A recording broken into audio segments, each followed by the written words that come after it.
Welcome to the second episode of Deconstructed. In the first one, I had a look at the Balearic mix of 8-Bit Era. If you missed it, it's still up on my YouTube channel.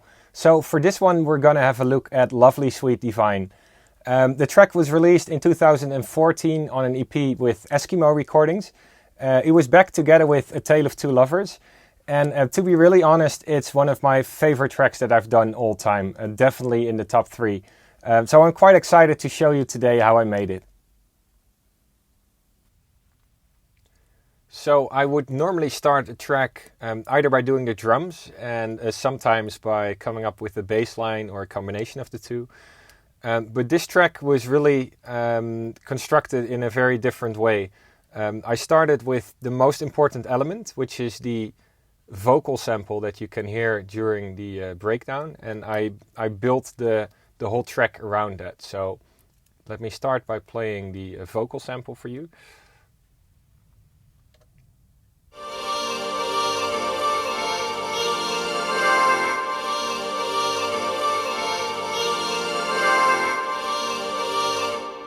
And then right at the end of every 30 seconds there is this one.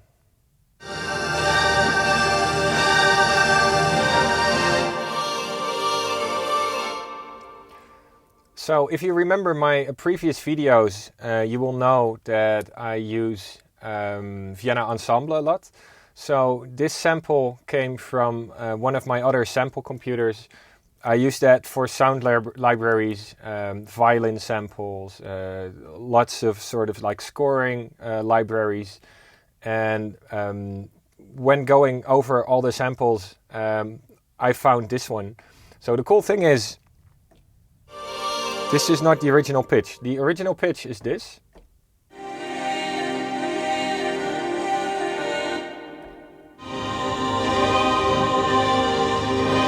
Cool thing about this sampler is that you can change the notes or change the pitch. So if you tune it all the way up to G, you get the recognizable sample that I used, and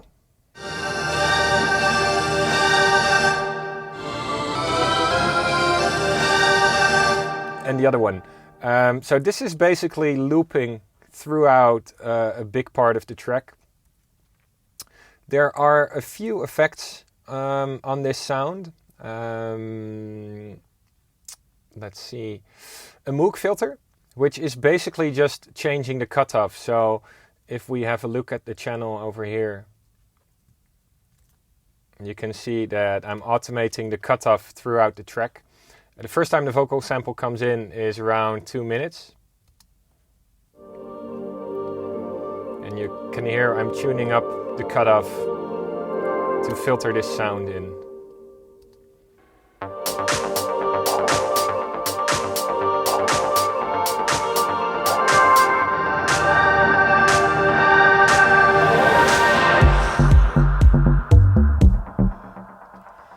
So this is basically the most important element of the entire track. And when I had found this vocal, I was like, I really got to build a track around this. So once I had that vocal, I started with the bass line.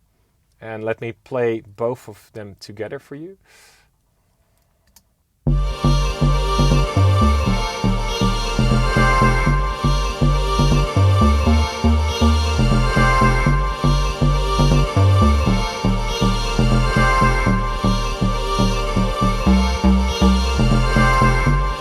So the bass line just by itself.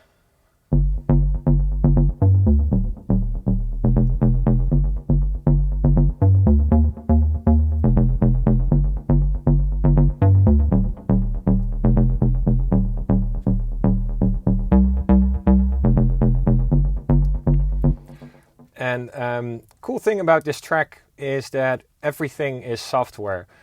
So if you saw the previous video, you know I use a lot of hardware sometimes as well, either guitar pedals or my modular or one of my external synths, but literally everything in this track was done with software. For me, it just depends on my mood. Sometimes I get lazy and I don't want to bother patching sounds or, you know, changing, turning buttons. And I just use software for everything. So that was the case with this track as well. The bass line comes from Omnisphere. A lot of the sounds in this track come from Omnisphere actually. And it was actually changed quite a bit. So let me start by playing just the bass sound for you.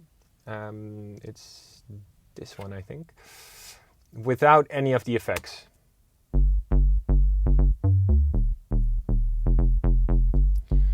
As you can hear, it's a pretty basic square wave. It's this one actually, warm and round fatty too. And I've changed that quite a bit to make it sound like this. So let's first start on the channel itself. You have the bass channel, and I'm sending it with this effect send over here. I'm sending it to an effect channel. Let's see if we can get that. No, we can not get both of them at the same time. Let's just start with this one. So, most important one, guitar rig. I'll mute this one by one. So we have the original sound.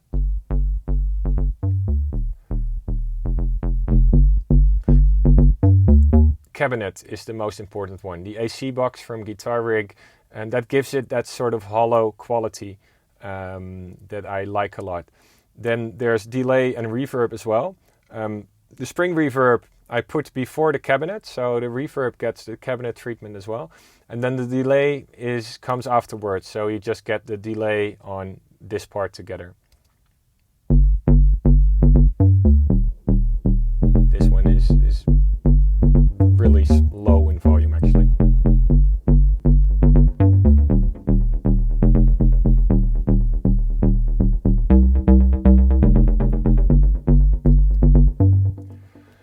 So this is part of the sound, but the most important part comes from this effect send over here. So I'm sending the entire signal to this channel, FX5.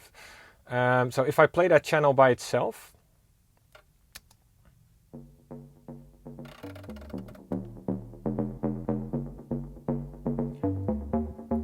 it doesn't sound really impressive, and especially if you take this off. You just get the bass sound. I took off a lot of the low frequencies. I'll tell you in a bit why I did that. But I processed that channel with isotope trash.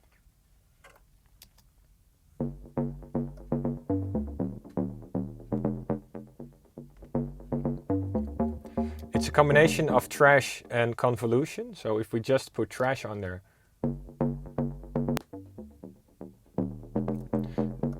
and then the convolution.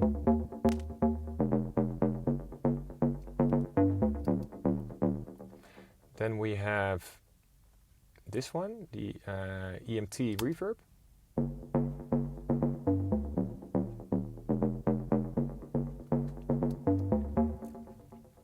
Now what I basically did is, because I split the bass line over two channels, is I sort of processed it in the same way that I would process an acoustic bass. So for an acoustic bass, you would want to split low and high frequencies and then treat them both differently, because you maybe want to distort the higher frequencies a little bit, but you don't want that on the lower frequencies, or vice versa. So in this case, I did the same thing. I sent the entire signal to an effects channel, and then on the effects channel, I processed it heavily with trash and some reverb, and then I took off the entire low bit here.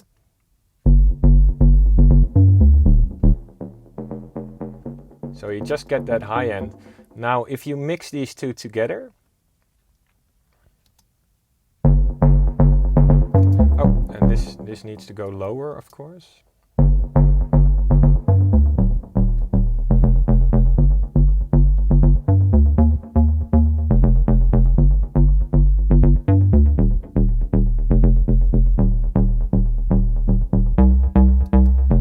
So the cool thing is, if you listen to this sound by itself,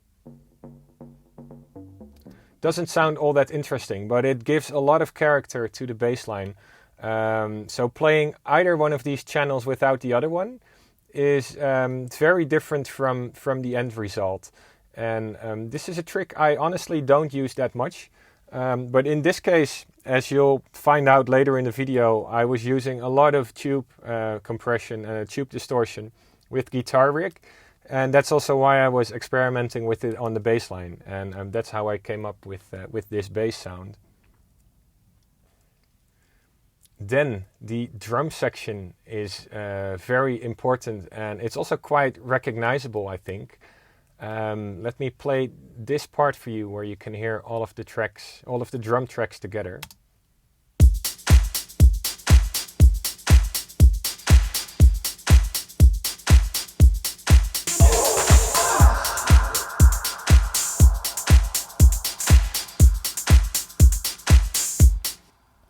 So the main drum loop is samples that I'm playing with Battery, my main drum sequencer.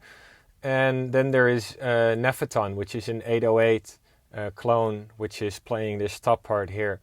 I'll start by going into Battery, and I'll show you what exactly is playing. So we've got my kick drum,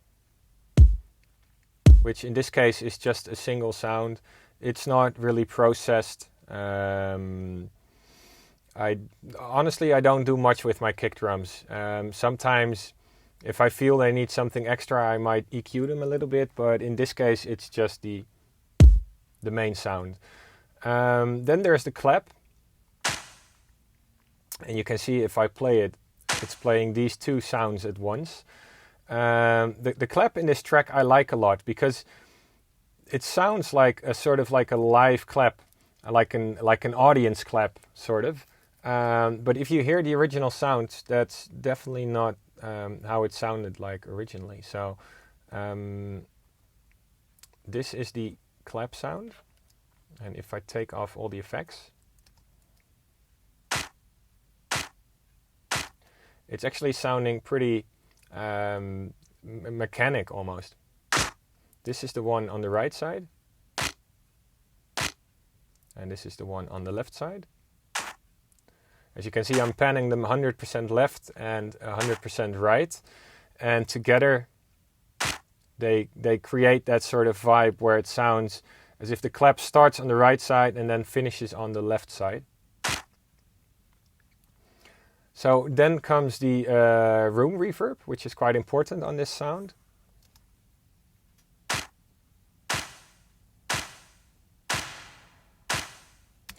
There's some automation happening as well. I'll show you that in a bit. And there's a little bit of EQ. Oh no, not EQ, filtering here as well. But in this case, I'm not using it for the filter. I'm just using it for the drive control. So sometimes if you layer clap sounds, you will get a very aggressive transient right at the start. And that makes it hard to make the track louder at the end by limiting. So what I do is I put the Moog filter on here. It has a really nice drive control.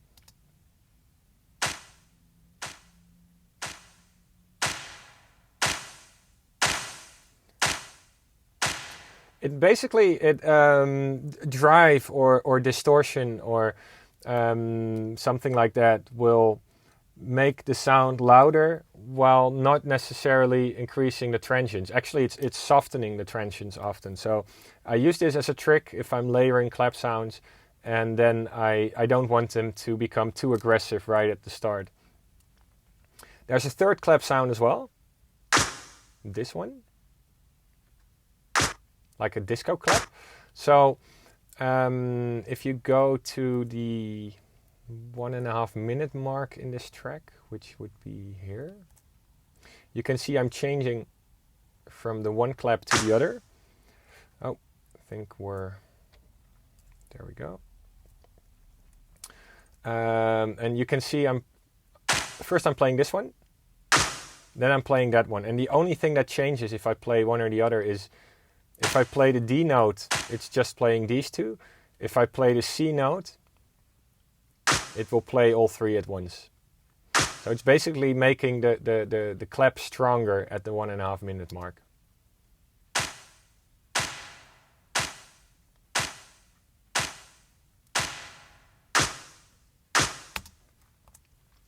So like I mentioned before, there's some automation on the reverb for the clap. That would be this area. So as you can see, I'm automating the send level 2, which goes to a lexicon reverb.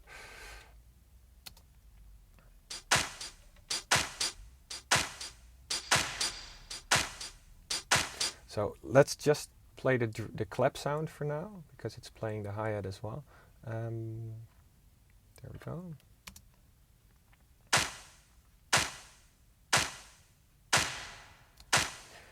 So you could do this in a lot of different ways. I'll make it a little bit louder to let you hear. That's the reverb I add at that moment. So you could do that by just recording the reverb and then incorporate it into the clap by sampling it. In this case, I put the send on a drum group, and as you could hear before, I'm also sending a hi-hat through there as well. It makes for a really interesting effect because it's sort of an accent on every fourth clap, and I really like those kind of accents. I do it a lot by putting different claps on different counts, or putting an extra clap on certain to create a certain accent. In this case, I'm doing it by adding the reverb. So as you could hear, the hi-hat is going through the same, or one of the hi-hats is going through the same drum group. So the hi-hat in this track is actually made of two different ones. This is the one you were just hearing. And we have this one. So let me play both of those together for you.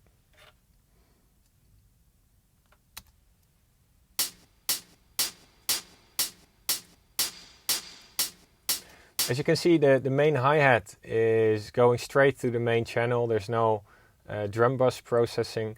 There's not even any reverb or delay on it. So this is basically just this hi-hat playing. Then this sound,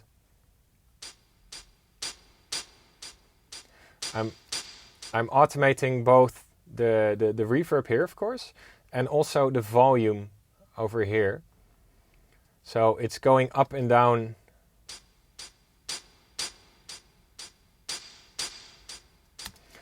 And the cool thing is, like, even though we only have 4 sounds here, so we have the combined clap, 2 hi-hats and the kick, if you play all of this together,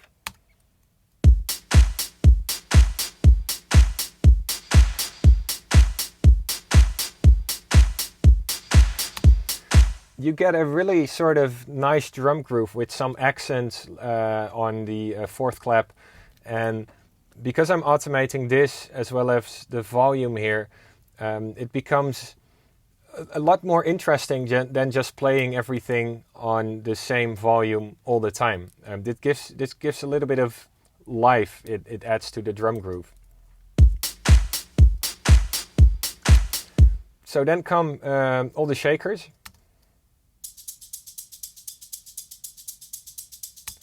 So if you've seen any of my previous videos, you will know I really like Stylus by Spectrasonics. This is a combination of 3 different shakers. We have one on the left, then we have one on the right, and we have one through the middle. So my processing on these kind of sounds differs with every track. Sometimes I don't process them at all, and sometimes there is heavy processing. So let's see what is happening in this instance. Okay, so they're going through 2 different channels. One of them is Devastator, this one.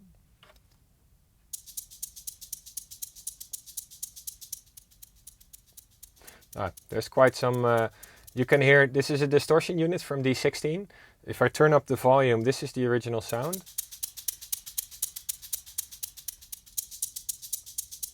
And this is what it sounds like afterwards. So There's a little bit of distortion on those shakers, and then there is on the tambourine loop there's a guitar rig.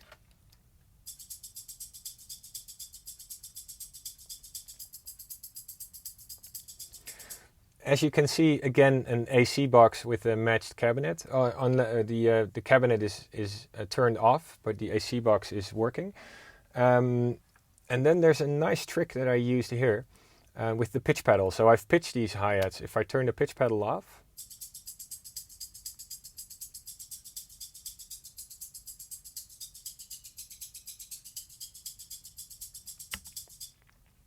and you can tell you could just pitch this loop, of course, but if you go from left to right, you can hear there is something going on with the delay here. And if I were just to pitch this tambourine loop, I would get the same thing but pitched down. But by doing it this way, I get a weird sort of stereo effect. Because you can hear there is a slight difference between the left and the right channel.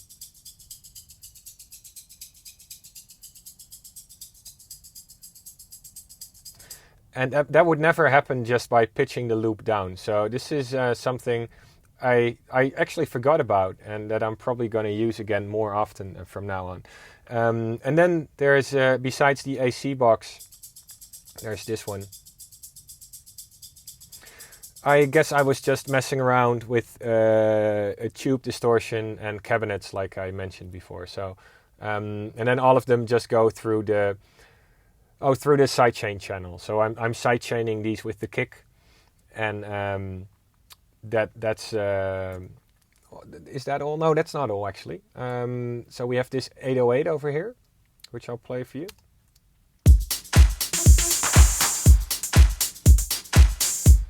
And that's quite an important part of this track.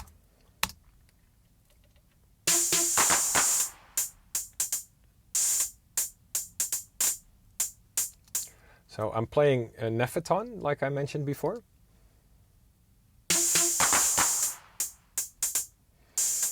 And there's an isotope trash on this track. If I take that off, you can hear it does a lot of character.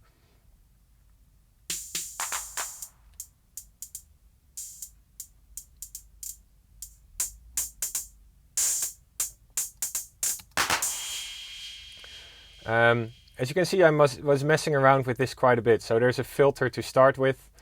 Then there's trash, which is adding the heavy noise art, which makes quite a difference.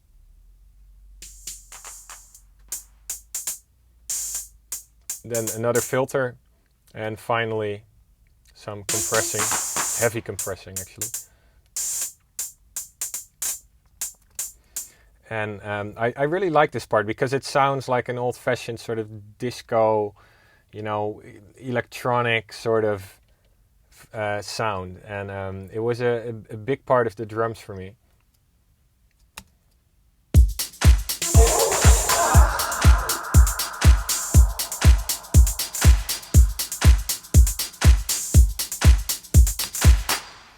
And now, as you could hear, there was this oh-ah effect right here.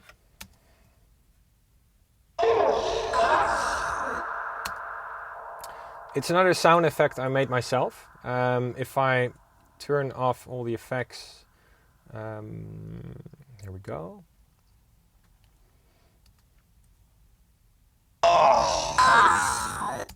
It's actually a pretty bad sound effect. I'm not really sure where I got it from, but sounds pretty awful like this. So what I did with it is processed it with Guitar Rig. And this is a pretty nice way of processing. I'll show you what I did exactly. So first off, there's the pitch pedal. And then I split it into two different chains. So the pitch pedal does a lot already. If you pitch this, starting to sound a little bit better already. And then there's the chorus ensemble. That's making it's smearing it over the spectrum, sort of. What's happening then is this split into A and B, and then I'm automating the mix here. So both A and B get the same signal, but A is treated with tape echo, and then B is treated with ice verb. And then I made this LFO on the split mix, and you can see it's going left and right randomly. So if I turn all of this on,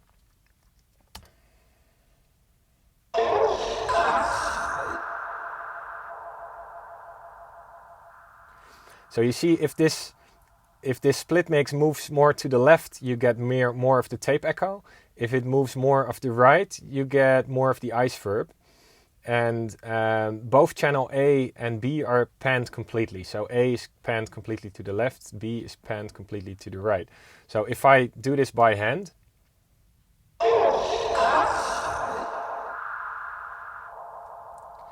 you can tell the difference between both channels, and that's sort of how I made this effect. And I've used this trick with the split mix a few other times as well in this arrangement, and we'll come across some other uses for it too.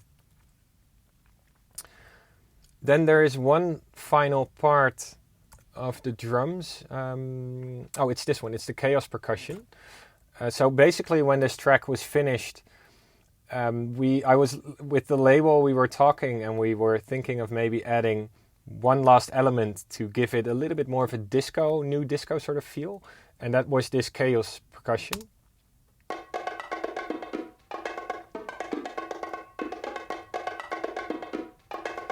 As you can see, it's WAV files. There's no effects on it, so that means I made this from probably a couple of loops and some individual percussion sounds.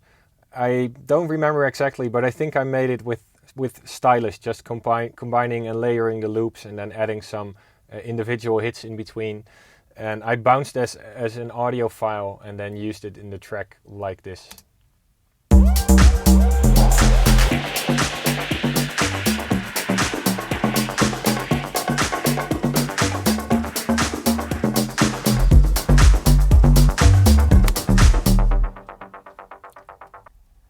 Then there are two really important elements that sort of make up the atmospheric bed in this track, so to say. So one of them you can hear right at the start already.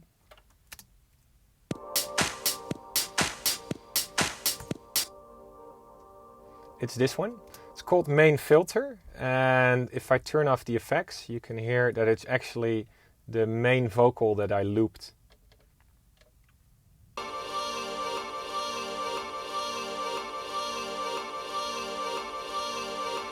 So there is the Moog multivode filter that is automated throughout the track, and that's just taking the volume, or the cutoff down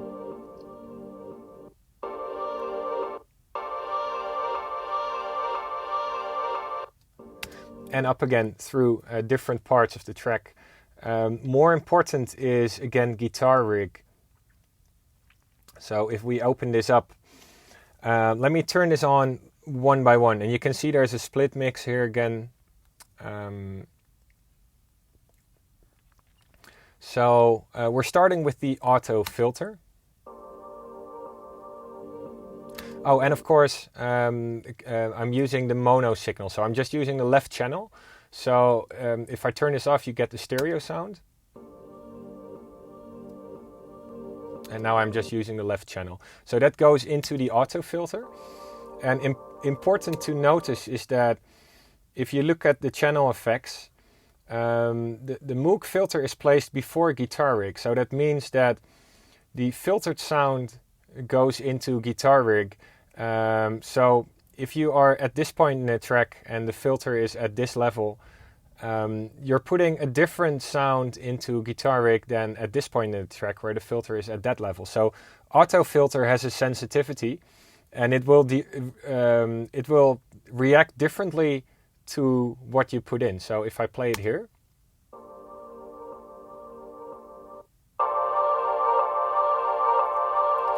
auto filter is on a band pass, so you can see that the lower the Moog filter is, the less this will respond, and the less of a band pass signal you get you get in it.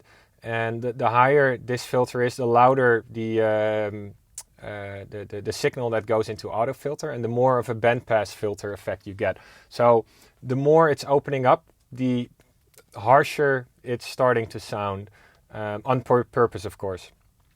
So we'll have the split mix here, which is splitting spring reverb and ice verb, and then there's a random on this one. As you can see, I like working with random. It's a synced random on a one quarter note dotted, but I like working with random because you get very unpredictable results. So this is just randomly changing the mix, and as you can see again, I'm using a hard pen left and right to determine which one is playing. So if it's more towards the right, the sound will sound all the way at the right and you get more of the ice verb. And if this is all the way to the left, you will get more of channel A, which is spring verb. And the sound will be more towards the left. So I'll play it for you for a little bit.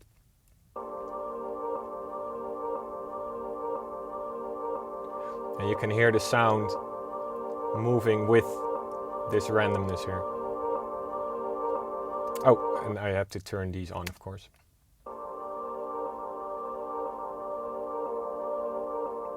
And you can hear the different character from the ice verb and the spring reverb, whether it's left or right. Then finally, there's the AC box. In this case, it's making the volume a little bit louder, and it's adding a little bit of a cabinet sort of distortion vibe. So by the time we've added all these effects, it sounds quite different from the start out sound.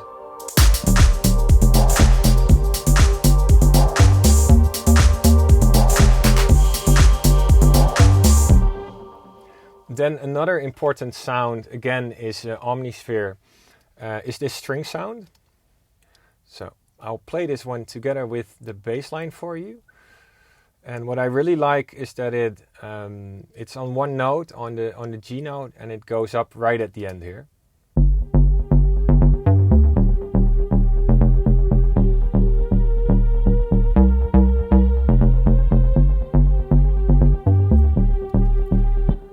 So again, this is a sound from Omnisphere.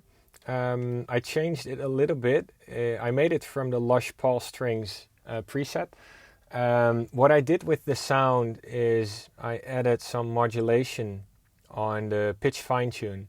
So if you take that off, let's just play it by itself.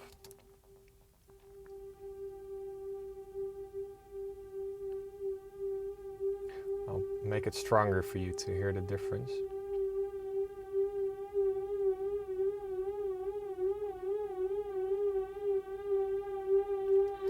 So you get that sort of nice wavering quality that I like a lot, and it makes it seem as if the string is singing almost. So then there's some processing on the sound itself as well. There's let's see where it is. Here, string. So there's guitar rig on there as well, with an AC box and no cabinet. So if we turn this,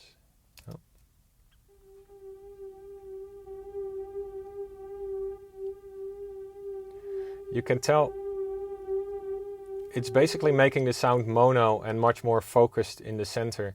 My preferred way is actually this, because I always like sounds that are wide, but because I also have the other sound, the main filtered vocal sound playing here, I suspect that I wanted this sound to be completely in the middle, so they're not in each other's way, so to say.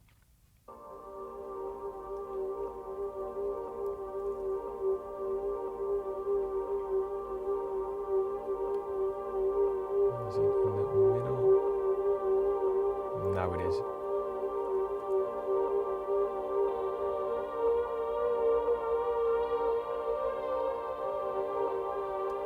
So you get one sound that is constantly randomly moving around, and then the other one is completely focused in the middle, and that way they're not so much in each other's way. Another important element that I made is this sound that comes in right after the 2-minute mark where we go into the break.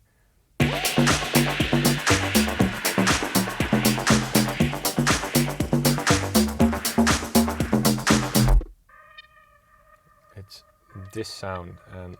So let's start by turning off all the effects.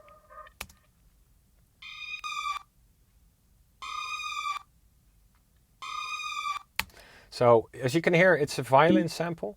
It's a WAV file. So what I think that I did was I probably made a violin line for this song that I didn't like in the end, but I cut a little bit out of it.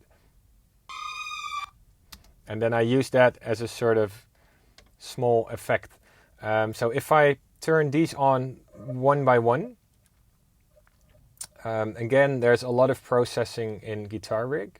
So I'm going to turn this all off again. So we're starting with the pitch pedal.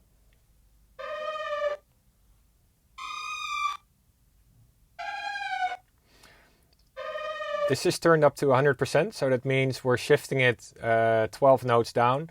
And it's because I'm just doing the left channel, it's also taking, making the stereo sound mono. So we get a very focused mono sound to start with.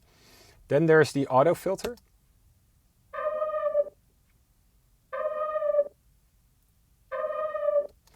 And an envelope on a wah filter. So the envelope is taking the...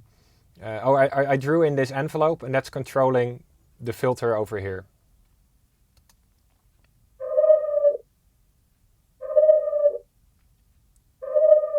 So we get a very dark sort of almost screaming vocal sample by now. It's not even sounding like a violin anymore.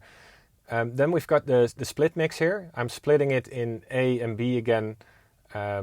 Same thing, penned hard left right, controlled by an LFO. So this is randomly on a quarter note, quarter rate.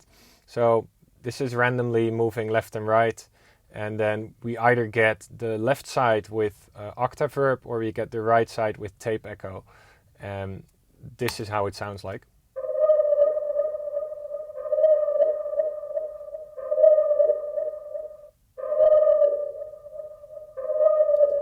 So, as you can see, it's quite different from the violin sample. Then we have the Moog multi-mode filter as well, which is filtering in bandpass mode. And if you look at the way this is getting filtered, it's from going completely open, like 3K, all the way down to 750 hertz, sort of. So when it starts here, you hardly hear it.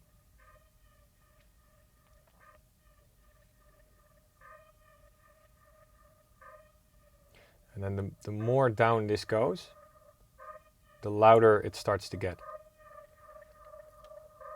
And let me play that with the whole track for you.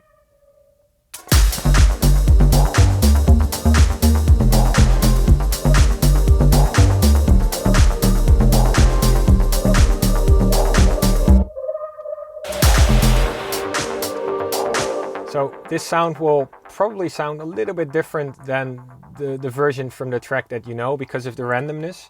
But it's not just this sound. The main filter has that randomness as well. So every single export will be different from the one that I exported for the final version of the track.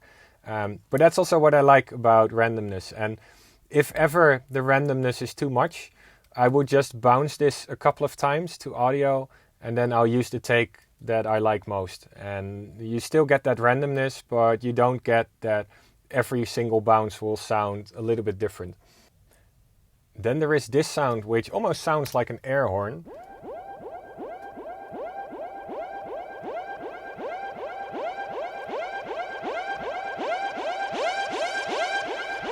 As you can see, the volume is tied to the cutoff frequency and also to the volume. So the louder it goes, the more open the sound goes as well. This is another sound that I made in Omnisphere. It was built from chroma chord strings, but I've changed it in such a way that you can do this with a lot of different sounds. The most important part that I changed is the envelope here. So there's a pitch envelope, and if I turn this all the way off, you can hear it's just playing the note all the time. So if I'm adding the pitch envelope again,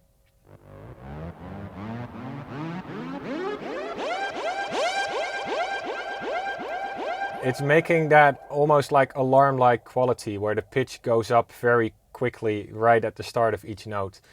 Then there is one more part that's important for this one, and that's the alternate panning that I made. So if I turn this off, you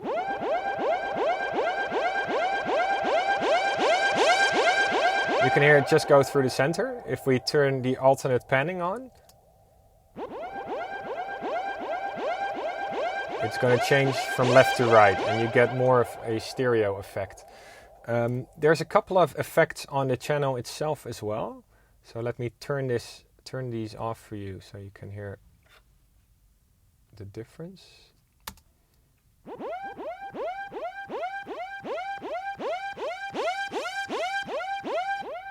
So most importantly, there's a tape echo.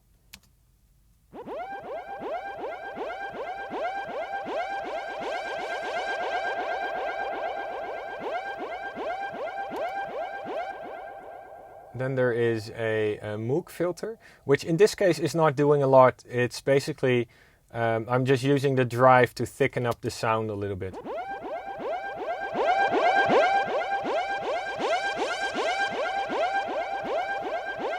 And last but not least, there's an EQ that's pushing the high frequencies a little bit. And then I'm sending this signal to the EMT again, and that's the same EMT that one of the drum sounds goes through, I think. It's the one that is completely panned to the left. So if we're just playing this,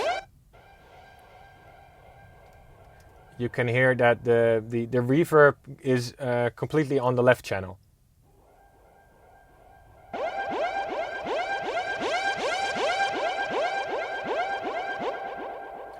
I'll use tricks like that just to create some added sense of stereo depth a lot of times. Then there's another important track or sound that gets introduced at this breakdown.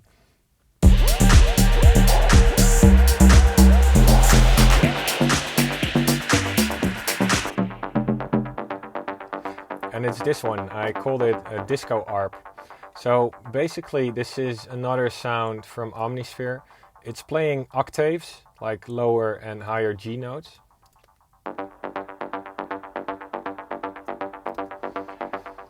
And if I take off all the effects,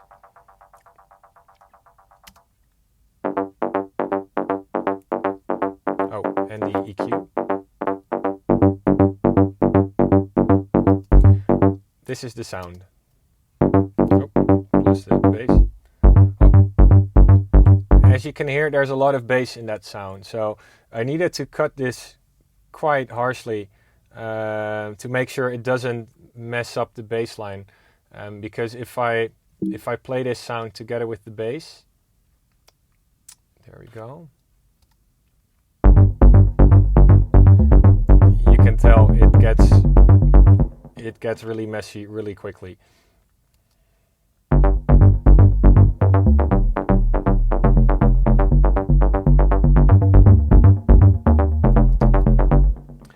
Then there's another guitar rig on there with a tape echo and again an AC box. So the AC box is used later on in the track. It's mainly just adding a little bit of a tube sort of distortion again. Oh, let's check it out over here.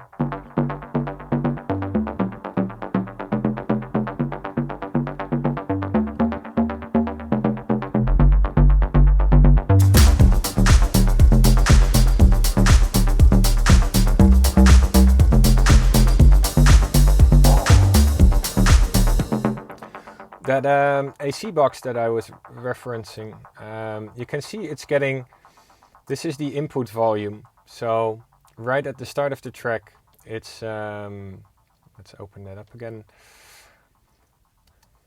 It's at this level. And then over here in the breakdown, I'm pushing this volume.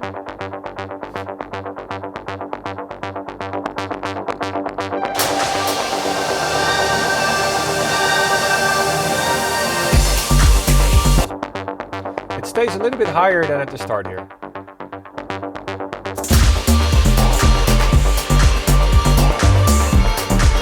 And then, especially in this part, I'm pushing it a lot.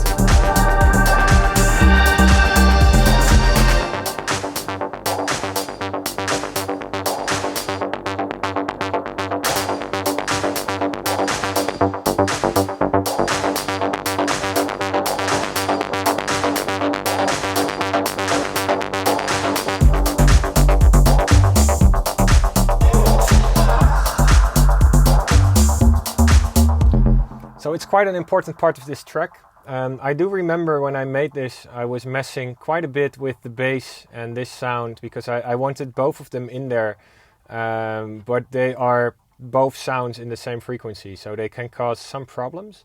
But the good thing is you don't really notice it when everything is playing. Because this sounds slightly messy.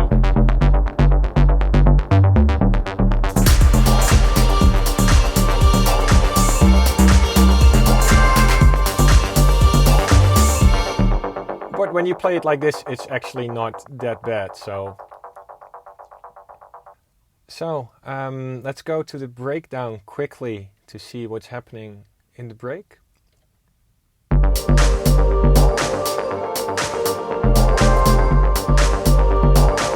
can hear the drums are opening up with reverb. So this group over here.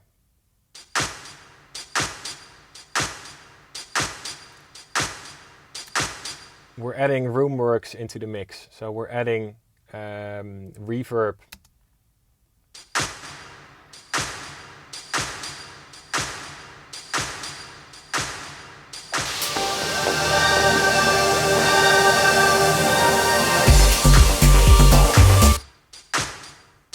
And then, as you can tell, I'm not closing the reverb completely. Like normally you would close it to 0.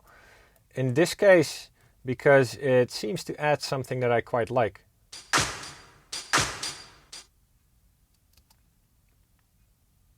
This is before. It adds a bit of a live quality. So I figured I would put it low on like 8% and then have it slowly become lower during the whole climax. So you're actually getting a little bit of extra reverb once the track comes back in.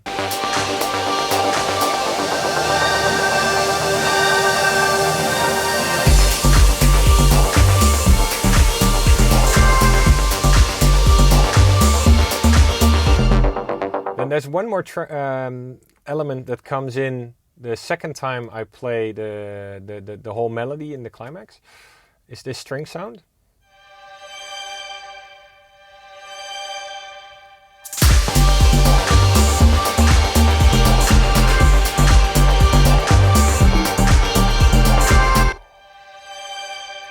I don't know if there's a lot of processing on this. Yeah, sounds like another violin sample that I also, probably from the same line that I used to make this one over here, the filtered violin. So this went through guitar rig again with, just a pitch pedal actually.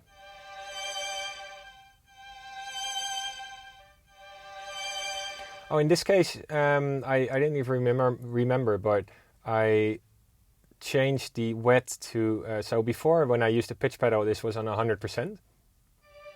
And you just get the low frequency. This would be the high one. And then I did a 50%, so you get like a lower octave underneath. Yeah. Oh no, not even an octave, it's tuned to -5. So it's adding a fifth note underneath.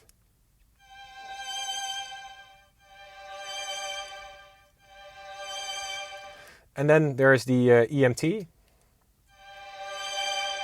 the reverb that goes through the left channel.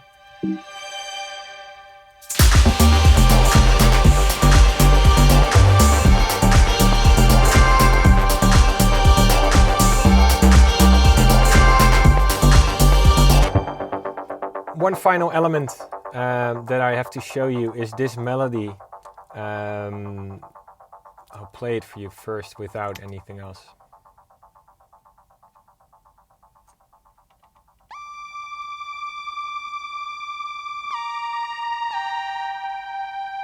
So this plays every 30 seconds in the breakdown, or in the main climax.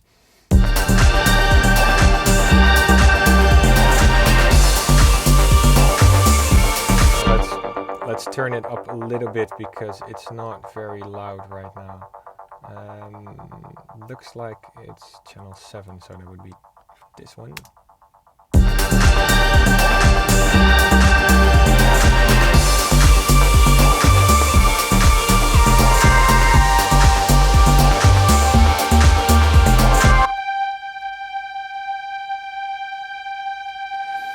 That's why. So there was a driver plugin on this, which is not currently loaded in my system because it's a 4-year-old track. So I'm thinking driver would push this signal quite a bit. So that's why I had to push the volume now to make it stand out. But that was again a sound from Omnisphere called the Eelke Glide.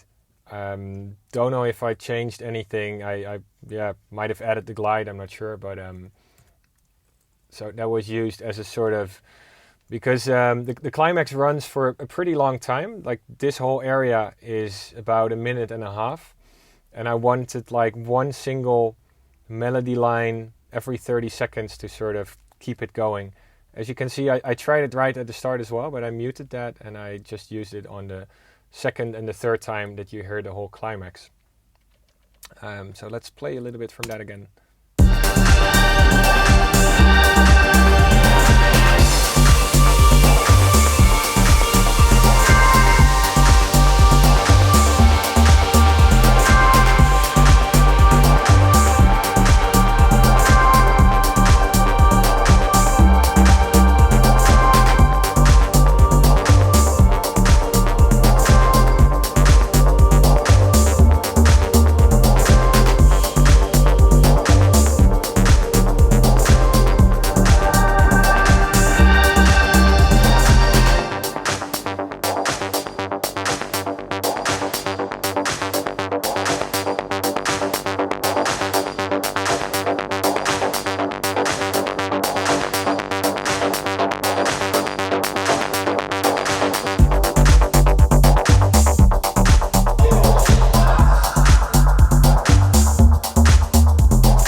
And that's it. We're slowly moving towards the end of the track.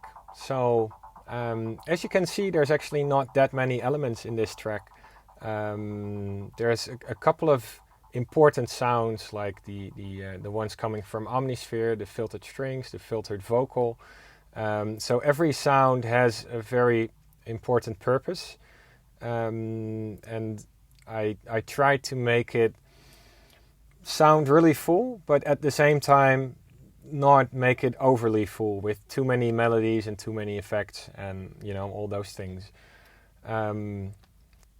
There is actually one thing I forgot about, and that's the master channel, of course. So you've seen it in the previous video as well. My master plugins are usually the same. There's always a couple that I have on every single track.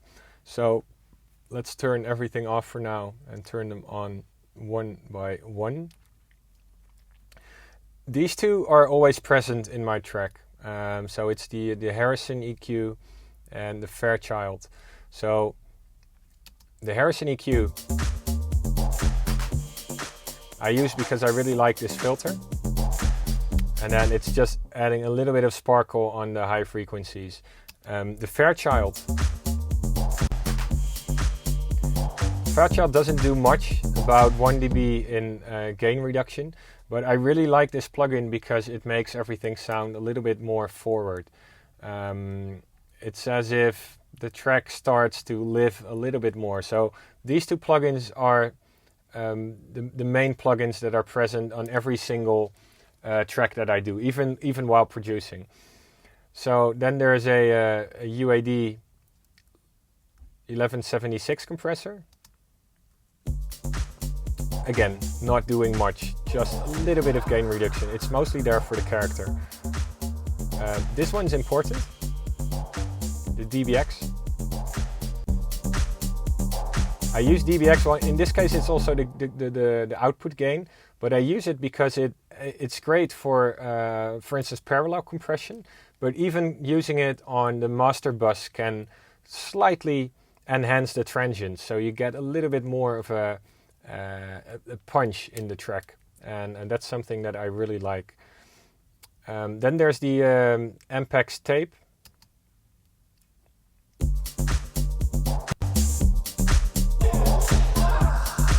So what I do with tape is something that I learned once is tape only sounds great if it's pushed a little bit. I mean, if you're in this area, what's the point of using tape? Because tape starts to sound great when it's slightly into the red. So that's what I try to do as well. If you go to the most busy parts of the track,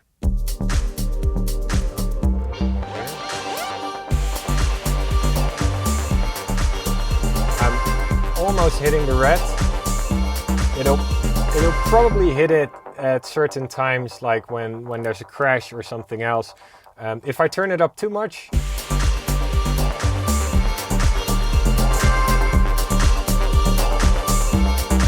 it actually still starts good, but it also depends on personal preference. If you want the tape quality to shine through a lot, you will push this harder and have it hit the red all the time.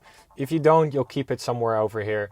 I like to do it in such a way that it almost hits the red or just hits the red all the time. So something like this would be perfect. Just hitting that part. And then most important, of course, there's isotope ozone. This is my main limiter. Apparently I even used, that's something I don't really do anymore, multi-band compression and stereo dynamics, but I don't really use those nowadays anymore. There's some mid-side EQ going on, as you can see. Most important, the loudness maximizer.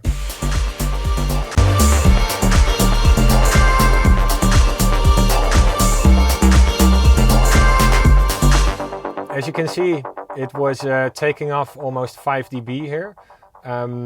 That's too much for me. So in this case, with this track, I couldn't get the mix to sound exactly the way I wanted to. I wanted it to be a bit louder, but I don't want it loud and then crushing all my transients. So what I did for this track was bounce everything to wave, and then I imported it again in a new arrangement, and then in that arrangement I made a new mix down. So if you're comparing the track that you know from the release to this video, there might be some minute changes because I actually did a separate mix down for this track, but I figured this one was, good enough to work from and more convenient to show you how I made it, because I can have straight access to all the parameters and all the plugins. So that's it for today. Thank you very much for watching. I hope it was of some use to you. It's always a pleasure to do these kind of things. And like last time, let me know what you think in the comments. If you've got any questions left, feel free to post them there. And also, if you've got any suggestions for next time, feel free to leave them there. Don't forget to subscribe to my channel, and I'll see you next time. Cheers.